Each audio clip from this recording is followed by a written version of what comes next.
Fala pessoal que acompanha aqui o Portal Aeroflap. Hoje eu estou aqui não para contar uma novidade do mercado de aviação com base nas nossas notícias. Você pode conferir as notícias sempre diariamente, 24 horas por dia aqui no nosso site da Aeroflap, está na descrição desse vídeo. Já curta esse vídeo, se inscreva no canal e libera a vinheta aí, editor. Estou precisando aí.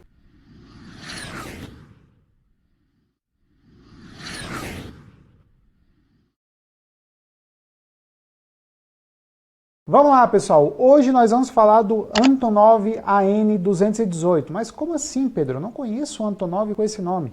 Sim, ele na verdade foi um projeto, nós estamos falando de um projeto de avião que quase chegou a ser executado, porém aconteceram algumas coisas no meio do caminho, a crise do final da União Soviética, a crise financeira que a Rússia e a Ucrânia principalmente tiveram logo depois do final da União Soviética, e apesar das duas nações tentarem se reerguer com base na tecnologia, no know-how e no conhecimento que eles tinham, foi uma ideia que não deu muito certo. Pessoal, basicamente o projeto do AN218 era muito moderno, era muito disruptivo para a gente considerar um avião russo, porque ele surgiu primeiramente na década de 80, seguindo aquele conceito que a Boeing já estava implementando no 767, só que os ucranianos queriam fazer um avião que era um pouco maior do que o Boeing 767, e esse avião ele chegou quase mesmo ao tamanho do 777-200, da Boeing, que era o primeiro modelo lançado da série Boeing 777, que foi lançado 10 anos depois do 767. Então, assim, tem uma diferença muito grande entre um avião da Boeing e outro avião da Boeing. No meio desse tempo, a Antonov tentou lançar esse projeto do Antonov AN218, e esse projeto previa um espaço interno para 350 passageiros, que era em classe única, tá? Essa capacidade máxima aí dele de 350 passageiros, mas já era bastante relevante. Era um avião bimotor de asa baixa, já era diferente por causa disso. A Antonov até então era conhecida pelos seus aviões de asa alta, como o AN225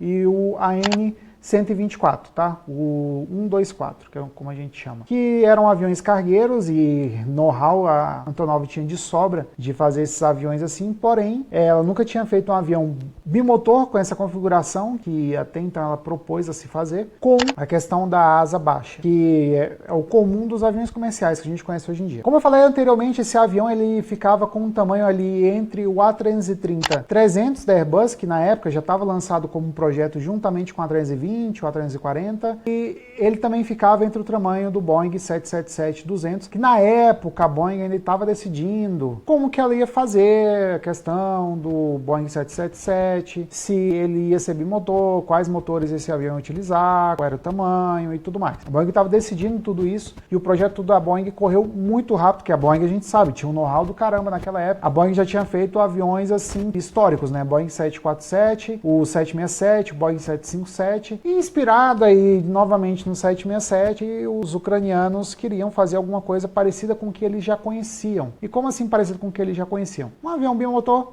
com o mesmo cockpit, com a mesma aviônica, com o mesmo sistema de piloto automático, com os mesmos computadores, asa baixa também, aquele mesmo estilo de asa, com área menor e tudo mais. Então eles se basearam nisso para criar um projeto de um avião que ficasse ali entre os dois principais concorrentes desse projeto, que era o avião da Boeing e o avião da Airbus. Andando um pouco mais com essa história aqui, nós temos outros dados bastante relevantes desse avião. Os dois motores que seriam utilizados, eles já eram conhecidos anteriormente, eles já eram utilizados no Antonov AN225, que é um avião que, poxa, a gente conhece aí pelo tamanho magnífico dele. Tem vídeo aqui, ó, no card aqui, nosso editor vai colocar. Esses eram os motores mais potentes que a Ucrânia produzia na época, não eram motores que eram um primor de eficiência, mas para aquele tipo de projeto que tinha na época, era bastante compatível. Ele era um motor mais ou menos comparável ao CF6 da GE. Juntamente nós tínhamos um avião com 50 metros de envergadura, pelo menos no seu primeiro projeto, porque depois eles aumentaram um pouco a asa para botar mais combustível e colocaram inlets na asa para atingir alguma meta de consumo que eles estavam tentando procurar, porque eles não tinham atingido ainda a meta de consumo do que o projeto da Boeing tinha. Então eles colocaram um pouco mais de asa logo depois no projeto, mas primeiramente eles pensaram numa asa de 50 metros para uma fuselagem de 58 metros, e com isso também nós temos um avião com uma autonomia aproximada entre 12.000 a 8.000 quilômetros, quando a gente considera a versão encurtada. Essa versão que eu falei para vocês, de maior capacidade de passageiros, ela tinha mais autonomia ou alcance de voo ali na área dos 8.000 quilômetros. Então, era um pouco baixo, mas considerando que o Boeing 777 7 foi lançado também mais ou menos com isso aí, era considerável. Depois eles poderiam aumentar isso aí com um tanque central melhor ou tanques extras ali no lugar do porão. Você vê, a Antonov até chegou a avançar com esse projeto. Eles estavam ainda com um caixa muito bom, saindo daquela época da União Soviética ali. No início da década de 90 eles chegaram a avançar com o projeto. Eles começaram a produzir em 93, as primeiras peças também produziram no mesmo ano. Uma maquete em tamanho real que era utilizada para ver como o interior do avião ia ser, como eles iam fazer o arranjo, para visitação de possíveis clientes, que até então o avião não tinha nenhum, apesar de ter 5 anos de projeto. E um ano depois, em 94, o governo ucraniano cortou o dinheiro da estatal Antonov, que até então era uma empresa estatal, e essa empresa ficou sem dinheiro para tocar o projeto e, logicamente, a gente não teve esse tipo de avião, bem no ano que eles queriam fazer o primeiro voo e já estavam produzindo componentes. A questão é, o primeiro voo do avião programado para 1994, ele ia atrasar? Sim, com certeza, porque em 94 eles ainda estavam produzindo componentes, não tinham montado o primeiro avião e eles não tinham começado a testar o avião. Como a gente sabe, os russos e os ucranianos eles são um pouquinho mais lentos nesse processo e talvez esse avião ia fazer seu primeiro voo só lá em 98, 99, 97, na melhor da expectativa. Mas aí a gente tem que considerar também que em 97 a gente já tinha um Boeing 777 sendo entregue pela Boeing, já tinha feito o primeiro voo, o certificado já estava sendo entregue, a Boeing estava que lançava novas versões do Boeing 777, e a Airbus já tinha colocado no mercado o A330, então a gente tinha uma questão bastante difícil para a Antonov concorrer com 2 aviões ocidentais muito bons, que é a A330 da Airbus e o Boeing 777 da fabricante norte-americana. Então eles nunca mais voltaram a falar sobre esse projeto, mesmo com o dinheiro sendo cortado e o projeto sendo suspenso, não cancelado totalmente, eles nunca mais voltaram a falar nesse tipo de projeto, eles nem cogitaram atualizar agora, e a gente está vendo somente uma movimentação recente, não da Ucrânia, mas da Rússia, tentando voltar para o mercado de aviões de duplo corredor, né, com